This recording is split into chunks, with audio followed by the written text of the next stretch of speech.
Hello, everyone, and welcome to our YouTube channel. Thank you so much for joining us today. My name is Alina Dano, and I am here with you as your Education USA advisor.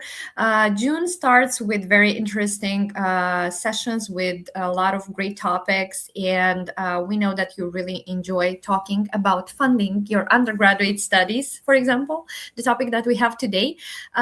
So I just want to specify that Education USA Regional is assisting you with your application for your studies in the US. Doesn't matter, that should be undergraduate or postgraduate. So you can get our help and our assistance during this difficult process. So in case if you need some help, let us know. We are here to consult you. Everything is for free. So today we have invited another speaker that is going to talk about how to fund your undergraduate studies. And we have here Shane McGuire. Thank you so much, Shane, for joining us today. I will just give you the floor so you can introduce yourself, and we can just go on with the presentation.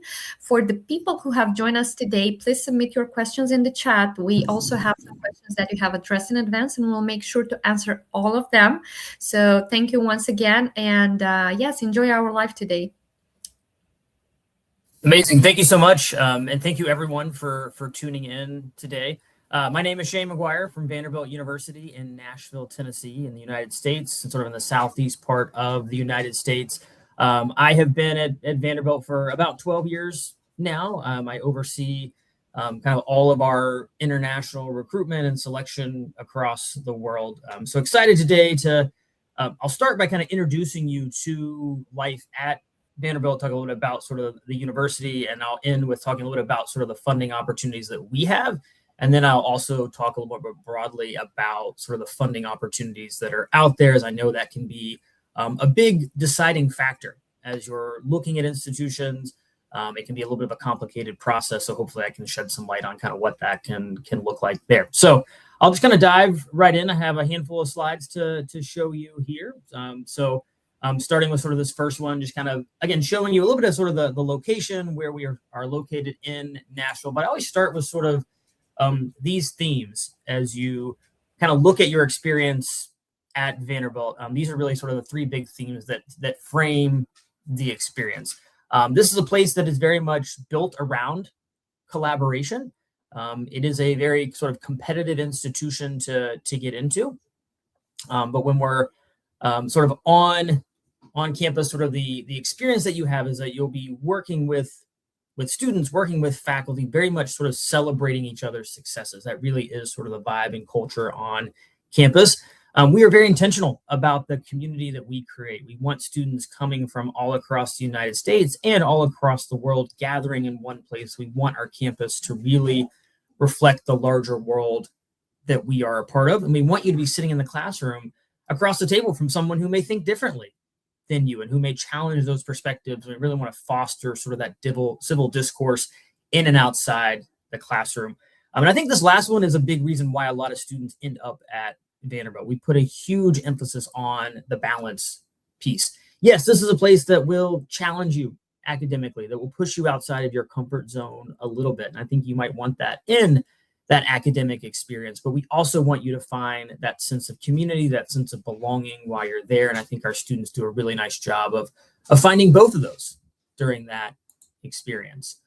As you're looking at institutions in the United States, we sort of fall nicely into that medium-sized category. So a little over 7,000 undergraduate students, about 13,500. So you're looking at graduate and professional students, and you have 11 colleges and schools kind of all together in one place on our campus. We're a little over 11% international students, and that is just sort of international passport holders. That number is a little bit higher if you're looking at either U.S. citizens or dual citizens that may be coming from outside the United States. So a nice representation across the globe on our campus. I continue to see that number grow as more and more students across the world are looking at Vanderbilt and looking to come to our campus. Just again, to kind of give you a sense of sort of where we are within the United States. We are in the southeast part of the country. I know a lot of times when you might look at the U.S., you are probably very familiar with a lot of the coastal cities. Even a lot of times when you are flying over to the United States, you may come through a Boston or a New York or a DC, or a pretty quick flight to Nashville from there. Things are a little bit easier now getting to us from Europe, from Central Asia. We do have a direct flight from London now that does make that a little bit easier getting to our campus.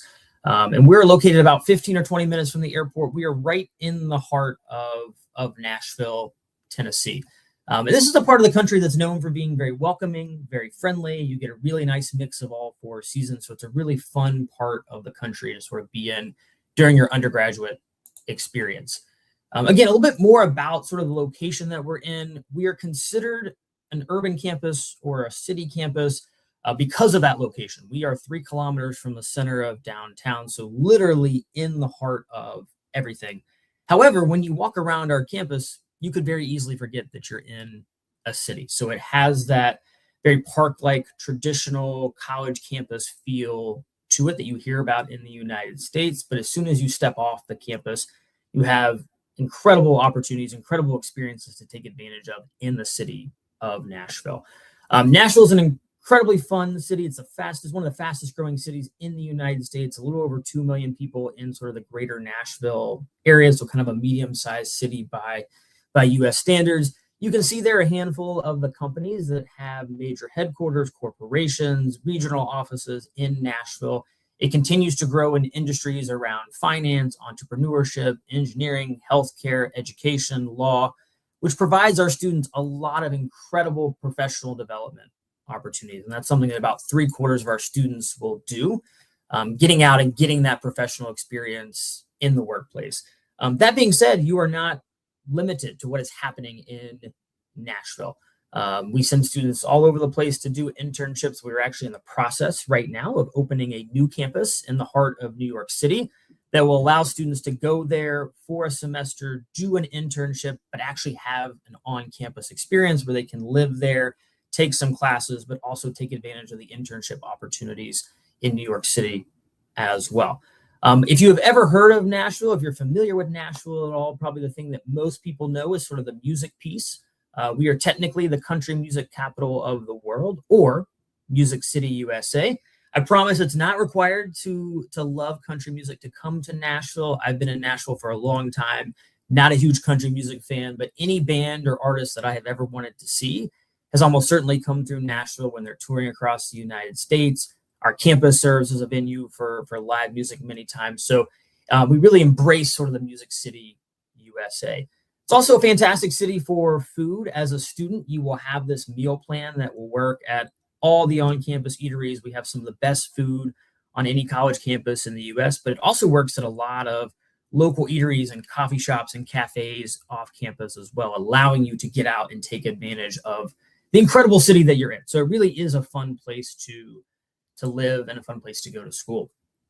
Bringing you back to campus a little bit in terms of sort of the academic experience that you will find. So we actually have multiple schools that live within Vanderbilt. So when you apply, you're actually applying to one of these schools because you need to have a home somewhere within the university. But you can take classes in any of these schools. You can double major across schools, do major minor combinations. So really that whole curriculum is open to you as a student. At the center of everything that we do, we have that sort of traditional liberal arts college that you might hear about in the United States. It houses about 50 of our different majors over there. It's a wonderful place to look if you are undecided, if you have a lot of different interests. You can actually show up on our campus, not necessarily know what you want to study, take your first couple years to explore that curriculum before you have to decide on a major there. The other schools are a little more specialized in what they do. Fantastic School of Engineering, a very cool school of education that's sort of preparing students for teaching in the classroom, but also has some really interesting psychology programs, including a very popular major around organizational leadership and psychology there. We're in Music City, USA, so of course we have a School of Music. It's a very classically based school of music that also has majors in jazz as well. And then we are in the process of opening a new school as well. It's going to be very focused on AI, on computing. In fact, our computer science major, which we have had for a very long time and has been in our School of Engineering, will be the main focus over there. We'll be moving over there this year, and we'll be enrolling students in that first year starting in fall 2027. There'll likely be minors around data science, AI, machine learning. So a lot of interesting things that are happening within sort of that new school as well. But again, picking one as a home base, but can take classes in any of those schools while you're there. We also want you to have incredible experiences that extend beyond the classroom. We put a big emphasis on that learning that takes place beyond just sitting in a classroom with students, with sort of lecture. We want you to have those experiences outside the classroom. And in fact, every single student at Vanderbilt will do something that we call immersion Vanderbilt. We want you to have at least one of these experiences that could be an internship, that could be research, could be a study away or study abroad experience that you do, could be some sort of creative project or endeavor, some sort of service learning experience. But the nice thing is you get to be the driver of this experience. You will have a lot of great support and advisors to help you think about these experiences as well. If you are someone who does love research, incredible research opportunities, a lot of our undergraduates will dive into that. It's close to about 60% that dive into research outside the classroom. Many students end up on publications. So some really incredible opportunities that you have. You also have incredible access to faculty. Even though we're a little bit bigger institution, you have those relationships with faculty. They're all holding office hours where you can go and meet with them if you have questions or just to sort of talk about different things. Many of them also live in the residence halls alongside students. That is a big part of our experience. We have sort of that living learning model. That's a huge part of the first year experience, where kind of all of our first years are living together on this one area of campus with faculty living in each of those residence halls. We are now in the process of making that a big part of sort of the 4-year experience as we're opening upper class residential colleges that also have faculty living alongside students. So a great way to interact with those folks beyond just sort of that traditional classroom setting. I mentioned on that first slide sort of the balance that you have. Again, finding your place in the community, finding sort of that sense of belonging is a big part of your experience. So many different organizations to plug into. We want you to again, have that life that is extending outside the classroom. If you are someone who is big into athletics and sports, you have a variety of different levels in which you can compete in. And if you enjoy going and watching sporting events, we are part of one of the top divisions in the United States, one of arguably the best conferences in the United States. So you get free tickets to all sporting events. So going out, supporting the athletes can be a big part of your experience if that is something that you want to have during your time on campus as well. I do want to talk a little bit about the admissions process, and then this will kind of lead nicely into sort of the funding aspect as well. So this is sort of our mission statement around evaluating, selecting students. We are very fortunate to have a lot of students that look at Vanderbilt. It's an incredibly competitive pool, but we want to make sure that every application gets the dignity and respect and the time and attention that it deserves. You're putting a lot of time and energy into this application. We're putting a lot of time and energy into that review process as well. We are always looking for reasons to admit. If you happen to look up our acceptance rate before you came to this session, you might be like, doesn't seem like that. But I promise when we're spending months every year looking at those applications, we are always looking for reasons why you should be on our campus, why you should be part of our community. We really are approaching that application through a lens of positive advocacy.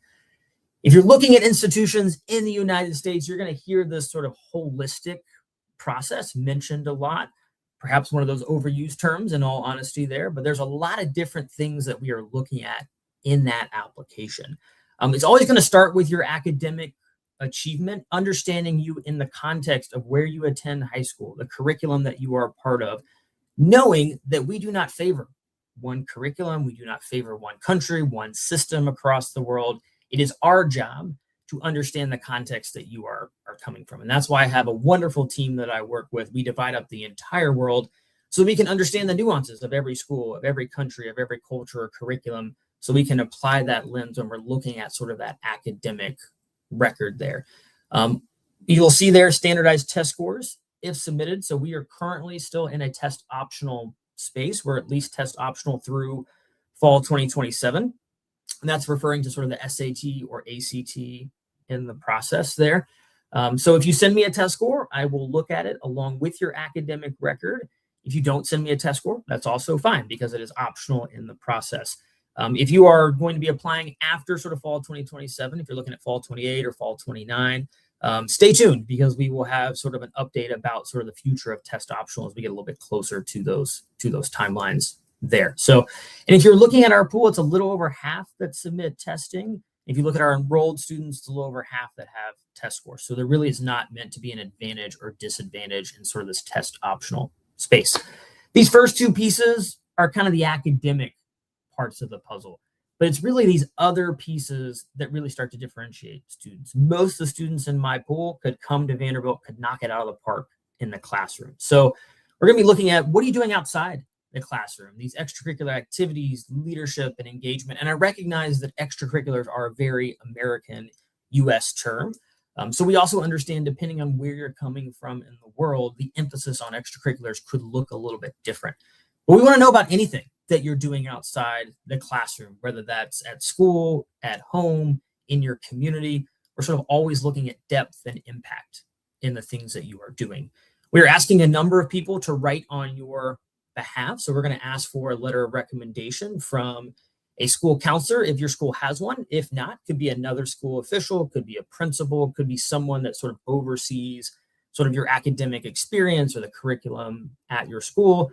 And then we're going to ask for two from teachers that, again, kind of know you in a more classroom setting. And that's a great opportunity for us to get to know you better, to understand a little bit about sort of your personality, your background, sort of who you are.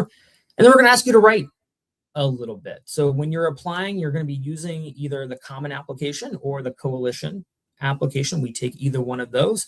And on that, you will have sort of a personal statement or a personal essay that you will do that will go to sort of all the institutions that you are applying to. And we're hoping just to learn a little bit more about who you are, a glimpse, a snapshot into who you are. It's a pretty short essay, so you can't tell me your whole life story. But I'm hoping to get sort of an authentic look into who you are, to learn something new about you that I don't see anywhere else in that application. Have fun with that. If you are an intellectual person, let that come through the essay, right? If you're funny, great, make me laugh. If you're not funny, I maybe wouldn't experiment with that for the first time, right? Let your personality, let that authenticity come through that essay. And then we do have a short answer that comes specifically to Vanderbilt as well, asking you to talk about a piece of your background, culture, identity that has shaped you and how you might bring that to our campus, to our community.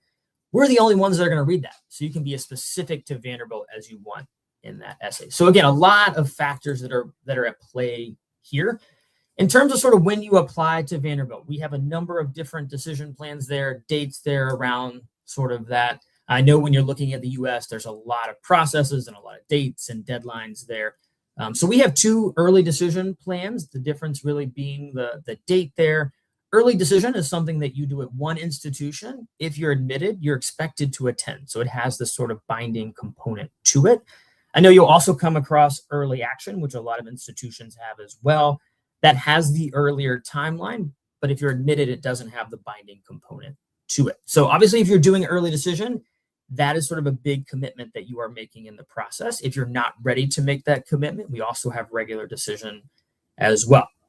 You also see that we have a deadline for merit scholarships, which is helping me start to transition into a little bit about sort of the funding opportunities that are out there as well. So when it comes to Vanderbilt, I want to start with sort of the need-based sort of piece of this as well, although this number that you see here also includes those that receive merit-based scholarships. But for any student that we admit across the world, whether that's a student in the United States or that's a student coming outside the United States, if you are applying for need-based financial aid, which I'll talk a little bit more in depth about what that means here in a second, we're committed to meeting 100% of that need, right? Well, that's a big commitment there for any student, and that will not include any loans. So that's all going to be met with money that you do not have to pay back when you graduate. So you can see there's a really nice range of sort of funding that is going toward students there.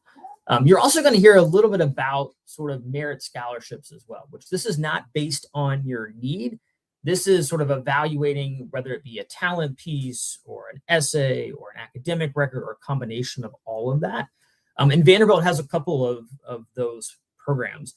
So the Ingram Scholarship is very much focused on students who have a little bit more of sort of a business or entrepreneurship mind and are looking to sort of give back or use that to give back in their community. There's very much sort of a service and civic engagement and innovation sort of component to that scholarship. And then we also have the Cornelius Vanderbilt Scholarship, which is really measuring a lot of the things that I talked about in admission, sort of top academics, leadership, involvement, impact, a lot of the things that we look at in holistic process, really sort of the top tier of those students.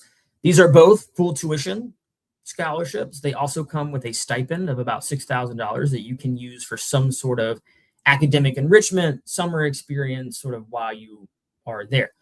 The piece here, though, is also if you have need that is above what this scholarship covers, we are also committed to meeting that as well. So we might have some students who are just getting this merit-based scholarship that's funding a good portion of that, but if you had need that extends beyond that, we would also come in with sort of the need-based financial aid, again, to meet 100% of whatever need you might have. So that's specifically to Vanderbilt, but I also want to broaden this out a little bit and talk about, again, a number of the funding opportunities that are out there that you could be looking at sort of more broadly at institutions in the United States. So again, breaking it kind of into these two different categories, and need-based financial aid, again, is based on sort of your family's income, assets that they have. What we're basically going to ask you to do is send us some different forms, which I'll show you on the next slide what those forms are. We're going to have our financial aid office sort of evaluate your circumstances, evaluate that context, and basically determine what can you contribute to your education. And that could be part of it, that could be half of it, that could be most of it, or that could be none of it. And again, we fund students at all different levels because, again, going back to sort of our commitment to creating a campus that represents the larger world that we live in, we want students from all different incomes and assets and socioeconomic statuses sort of represented on our campus. But basically, we determine what can you contribute to your education. We're going to be looking at that total cost of attendance. So when we're evaluating that, we're not just looking at tuition, but we're like, what does it actually cost for you to be on our campus for a given year? So that's going to be including your housing, right? Where are you sleeping? Where are you hanging out? Where are you living? Your food, your books, your transportation to and from campus, knowing that, if you're coming from someplace in the US, that's a little bit cheaper and easier than if you're coming from outside the US. But we're thinking about that total cost to get you to campus, thinking about student health insurance, looking at sort of all these different things. We're looking at that total cost. If there is a difference there, that is where sort of the need-based financial aid will come in. And again, there's a lot of institutions that will meet part of that sort of need. There's a lot of institutions that will also, meet 100% of your need, but they might include a mix of grants or an on-campus job or a loan to do that. And then there's a handful of institutions, not a huge number, but a handful that will meet 100% of that need with no loans. And that's sort of the category that Vanderbilt falls in there. You will also hear when you're looking at institutions, the sort of need blind versus need aware. So there's not a lot of institutions in the US that are fully need blind for international students. It's probably about 10 institutions or so. But what that basically means is that if a school is need blind, they're not looking at sort of your assets or money or anything when they're making an admissions decision. They're just sort of looking at all the things I talked about on that holistic admissions slide. If an institution is need aware, your application is still getting the exact same review as any other student, but one of the last things they may have to look at is sort of the cost piece there, because they might have a certain amount of money set aside to fund international students. And that's sort of the category that Vanderbilt falls in. We are need aware for international students. That being said, you saw on that slide earlier that we fund a large number of international students across the world. So there really is sort of a big commitment there. On the other side of this, again, we have the merit-based scholarships, which I introduced a couple of those that happen at Vanderbilt, but you will see a lot of these type of scholarships out there.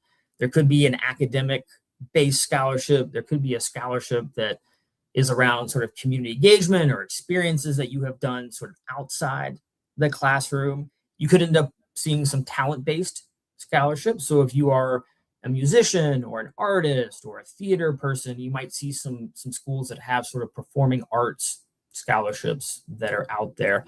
You'll see a lot of institutions that may have athletic scholarships as well. Vanderbilt's an example of that as well. We are, again, one of the top divisions in the United States. So we have, athletic scholarships out there. We have international students every year that are getting those.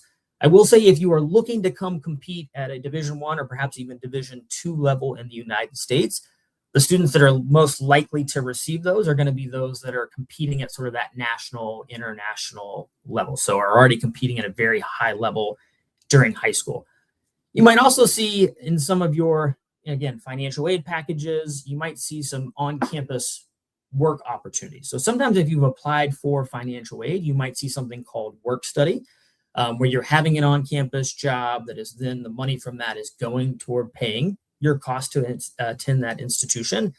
But even if there might be other on-campus opportunities as well. So even if you didn't apply for financial aid, there could be other jobs that you could have as a student on campus that could, again, be used even for sort of spending money on your own, or you could take the money from that and sort of apply it to attending that institution as well. And then depending on the location of the institution, there could be opportunities for off-campus work jobs and experiences as well. And then again, the last piece I want to sort of throw out there is, again, just the different documentation that is out there. This first one is really applying more to U.S. citizens, but I know sometimes I may, depending on where you're tuning in from, we might have some U.S. citizens or dual citizens on this sort of webinar as well. So if you are, you would be sending sort of that application. But if you're just an international citizen, you'd be sending one of these other two forms. Essentially, this is the form that our financial aid office is going to be looking at, again, to sort of determine what can you contribute to your education, what are sort of the income, assets, sort of that piece of the puzzle there. There may be, depending on the institution that you're looking at, there could be some institutions that have their own financial aid form as well. So that's a good thing to look at as you're, again, making that list of schools, seeing the opportunities that are out there. Also make sure as you go through this process, I don't want you to miss out because you didn't fill out the correct form or you're not getting the correct consideration for sort of that financial aid piece. Because again, when you're looking at the US, there's a lot of these very high sticker prices. Sometimes you can even get what I would refer to as sticker shock, right? You're like, there's no way that this could work for our family in the process. But you may find out that there is a huge commitment on our end toward affordability. We never want that to sort of be a barrier for students in the process. So definitely do the research to see the different scholarship opportunities, both need-based and merit, that are out there. There's a lot of great ways to hopefully fund this and make that very affordable for you. So that's really it in terms of sort of the formal part of the presentation. Lots of great ways to stay in contact with Vanderbilt. We have a wonderful presence on Instagram. There's a great way to sort of hop on, take a virtual tour. I know we're not exactly super close to where you are, so this can be a great way from the comfort of your couch to sort of see what life is like on our campus. We also have about 50 students on our website that you can reach out to make connections, again, to get a better sense of what is life like on our campus. So I will stop there, and I will stop, I think, sharing as well. Thank you. I will set up questions. Thank you very much. Awesome. Not so many questions, by the way, in the chat. So please, everyone who is live with us now, please submit them. We will still answer those whom we got in advance.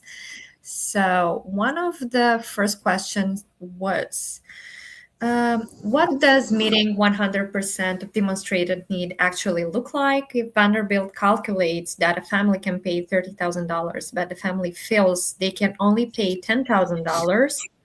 How does Vanderbilt handle appeals from international families?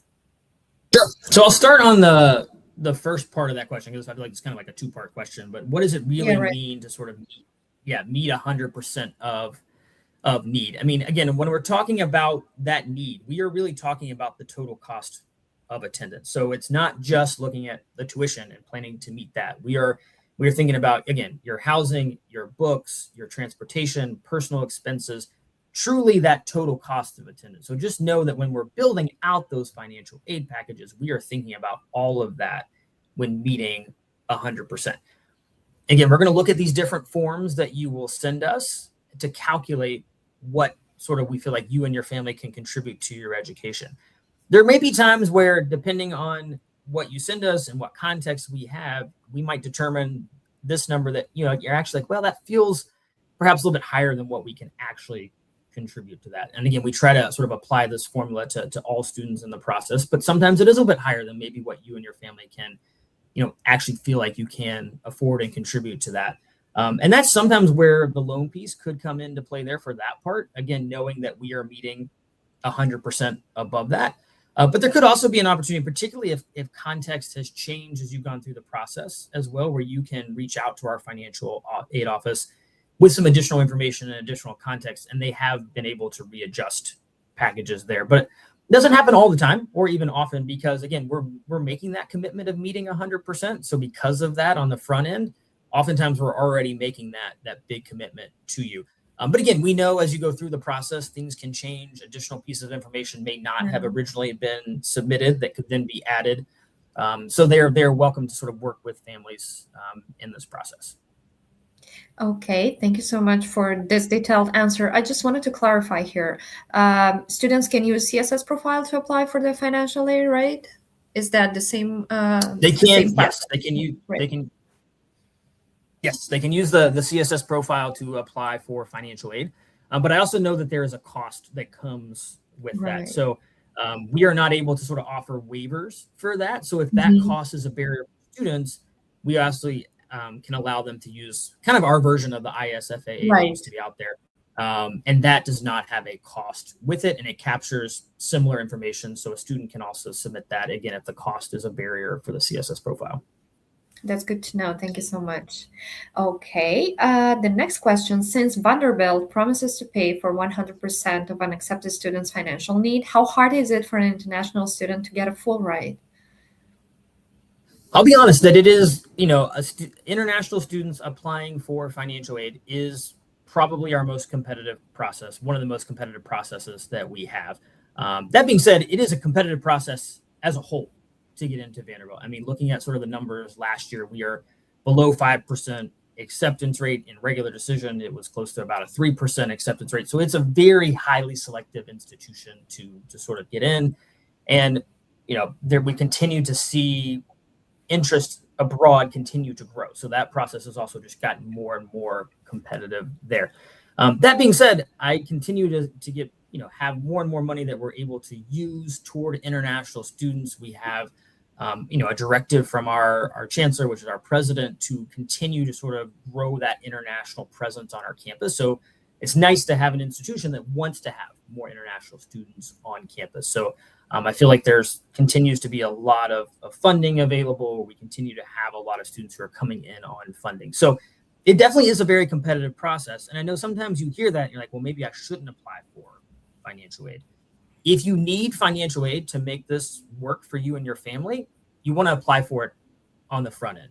You do not want to apply as sort of a full pay international student, then potentially get admitted and then try to come and ask for financial aid, because that there is not an opportunity to do that. And I don't want you to sort of have that false hope there for a moment. So again, I know it can maybe seem like a little bit more of a competitive process if you're applying for aid, but if you need that to really make it work for you and your family, you want to go through that process with an institution.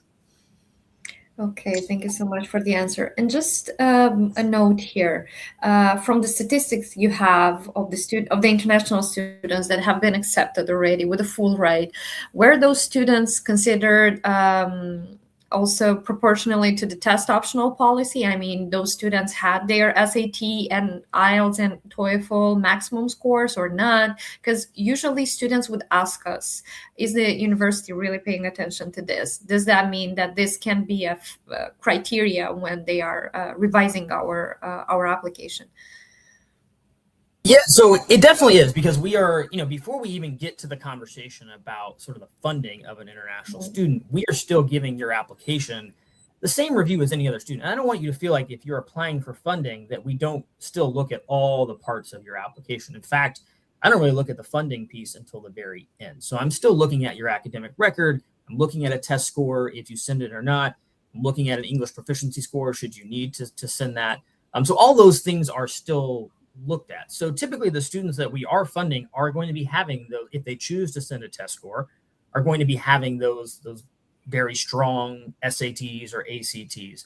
In terms of English proficiency, They don't necessarily have to be on the higher end of those scales, as long as they're meeting sort of, we have published minimum recommended scores. So I always say, like, as long as they have reached this proficiency, we feel like they are going to be fine in sort of our academic experience. So it's not one of those things, if you, for the TOEFL, for example, or I'll use Duolingo, if you had like a 130 versus a 150, like both of those kind of meet our kind of minimum recommended there. But definitely something that we're going to be looking at. That being said, I also fund a lot of students. I don't want you to think, okay, you're in this test optional space, but are you funding more students with a test score or not? No, I really feel like, again, we're seeing about a little over half of our students in the entire pool sending a test score. And I think, honestly, if we were to break it down by sort of international citizen, there's probably more of a 50-50 split there, because we know there's not as many offerings to take the SAT abroad as there are in the United States.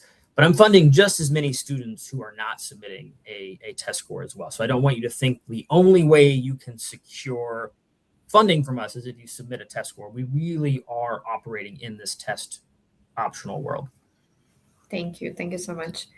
The next one, what is one component international applicants usually miss while choosing undergraduate program?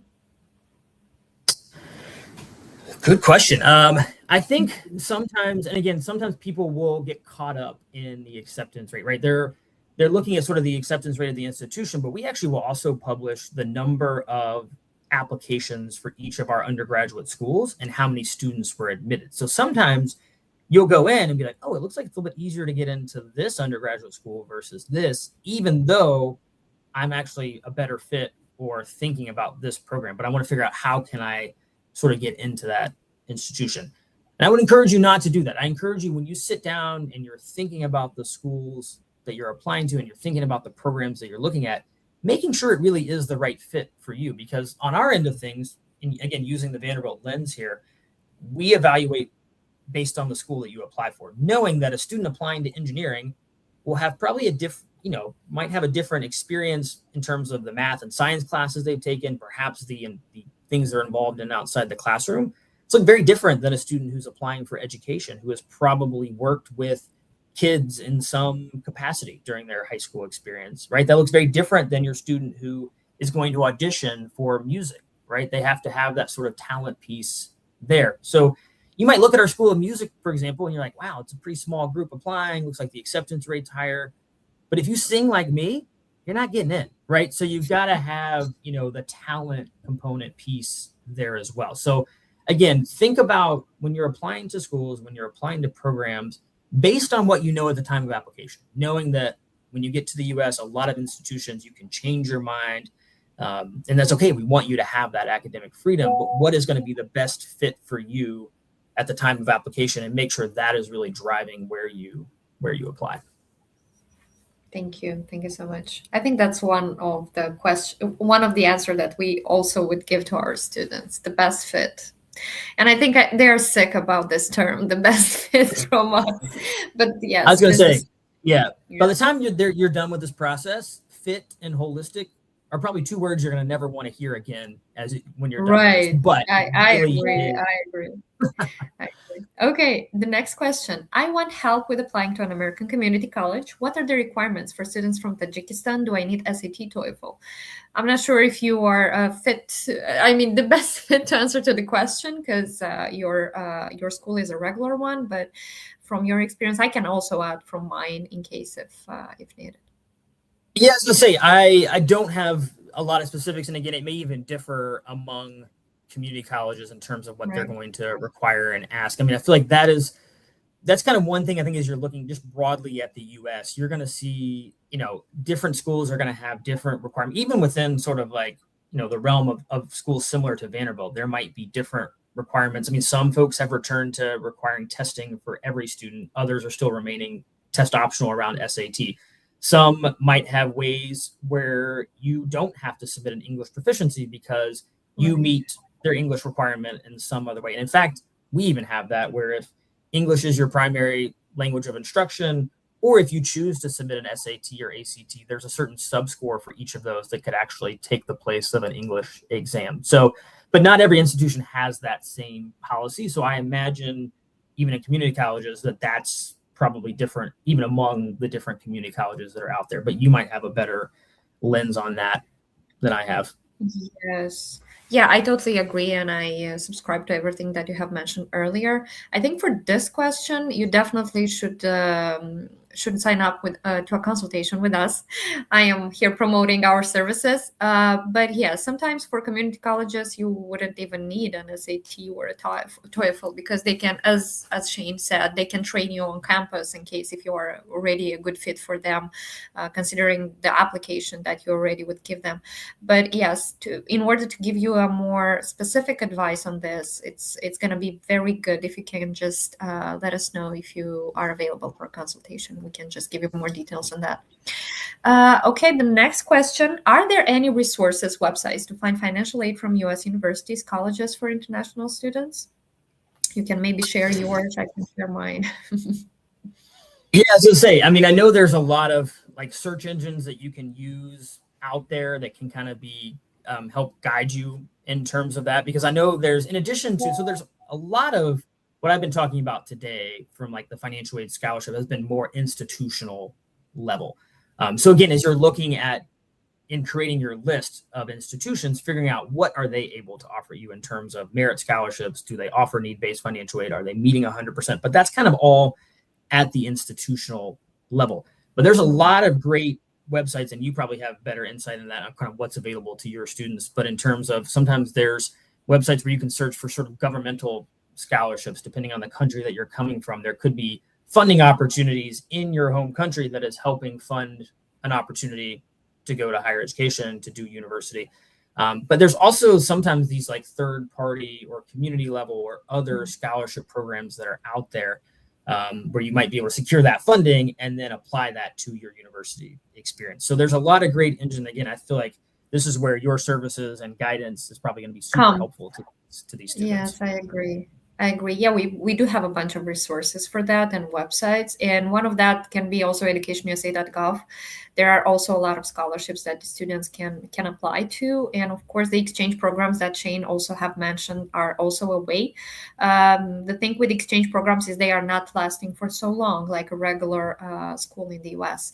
So here again, you would need a consultation in order to get our advice on everything and the resources, the links to the website specifically. Thank you. The next question. What are the most effective strategies for international students to maximize their chances of receiving need-based or merit-based financial aid from U.S. universities? So again, we've talked a lot about the things that we evaluate here. And again, I want you to feel like before the money conversation even happens for international students, it's still getting the same review, right? And the ones that we are really talking about for our merit scholarships or for funding in need-based are because they have really risen to the top of the pool because of all these things we evaluate in the admissions process. So my best advice to you is to really advocate for yourself in this application, right? The US application requires you to talk about yourself a lot, which I know can sometimes be very uncomfortable. You're like, I'm not used to talking about myself. I don't like talking about myself. But the extracurricular chart is an opportunity for you to really brag on yourself. And it should really feel like that. You're like, wow, I'm talking about my accomplishments, my achievements, my impacts, the things I am doing. It feels like I'm talking about myself a lot. It's because we're asking you to do that. So please don't feel like on our end, we're like, oh my gosh, the student thinks they're like, running the world. We want to know all these things that you are doing. So don't hold it back there on these essays. Again, they're short. So sometimes you're like, I can put these off. It's going to be fine. But it's just a different type of writing than you have often done in high school because you are sharing a piece of your personality, your background. And I'll be honest with you, I'd probably rather write a research paper because I know how to do that. There's a formula to that as opposed to picking something to share about myself because that's just a little bit different. So giving yourself some time and thinking about how you're crafting the story in that application, knowing, all right, I've got a personal essay to talk about something. I've got this additional information section where I could, if there's any context that I want to include that doesn't fit anywhere else, I have a spot to do that. I have this short answer that's going just to the school. What can I talk about differently? So you're all multifaceted, multidimensional people. So figure out, how do I tell that story? How do I put my best foot forward in that application? those are the best applications that I read. When I get to the end of it and I'm like, I know exactly who that student is. I know what they're passionate about. I know what they're interested in. And if that's a really good fit for what I have and what I'm seeing in my pool, those are the students that I want to talk about in terms of merit scholarships, in terms of need-based financial aid, in terms of admitting to our institution. And here, a question from me: how decisive is the personal statement? Because sometimes the universities would tend to say that, I basically made a decision based on the personal statement the student has submitted. So is it so important in so many cases? It definitely is important because, again, think about there's sometimes not that many things that are differentiating, right? A lot of the academic piece is sort of bringing you into the conversation. So it is really these, the extracurriculars, the essays, and the recommendations that really start to make that differentiation. So I feel like, that the personal statement can certainly be very important. I mean, I think, for a couple of reasons. One, we're getting to hear how you communicate, right? And you're going to be writing a lot, you're going to be talking a lot on our campus. And so this is a chance for us to get a glimpse on sort of how you're communicating effectively through a piece of writing. But again, this is also one of the few parts in the application where I really get to hear from you directly, right? There aren't that many spaces where I'm hearing a ton about you, but this essay is all about you. So I do feel like they can, and again, it's hard to say like what weighs more than another, because there can be, the nice thing about a holistic process is a student could stand out for a variety of different reasons, right? It could be, wow, they've done this incredible initiative in their community. That's what's making this student stand out, right? It could be, hey, this essay is like one we're passing around the office because we're like, this student, what they've shared, their perspective, their background is an incredible story here, right? It could be, hey, I read this recommendation and this person says that this student is unlike any other that's come through our high school, right? Or they're one of those people that you want in your community because of the community building that they do, or how they bring people together, or how they foster incredible conversation. So that's the nice thing about a holistic process, is you can stand out in a lot of ways, but the personal essay is something that I think is incredibly important. And I know we're in a world right now where we get a lot of questions. Sorry, I'm deviating a little bit here about the use of AI or ChatGPT or some of that in writing these essays. And this goes back to my first part about the authenticity. Like, again, this should be your work. If you use, again, we're not shying away from the technology that's out there, right? These resources can be a great thing to help you brainstorm, to help you organize your thoughts.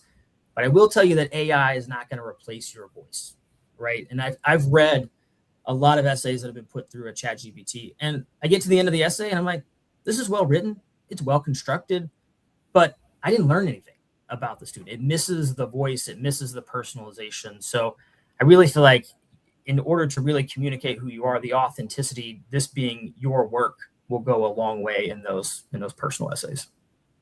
Thank you so much. The next question that we got in the chat: does the music program in Vanderbilt include courses in songwriting, music production, or music technology, or is it only based on one specific branch? No, good question. So the primary focus is going to be on performance. That's what the school is most known for, but also the composition piece as well. Those are really, and that exists both in the classical space, performance, composition, but also jazz has a performance and a composition piece as well. So it's going to be more of the performance and the songwriting piece here. But because of the location, while not necessarily as much in the classroom setting, we sometimes have students who are getting into the production side of things, or the tech side of things, or even the music business side of things through some of the internships that they are doing. So, and again, depending on the program you're looking for, again, this is going to be more performance, sort of composition based. But I would encourage you, if you haven't already, to go on that Blair School of Music website, as it does outline pretty directly sort of all the different opportunities that you would have. Thank you very much. The last question in the chat: which colleges are going to be represented in New York Vanderbilt campus?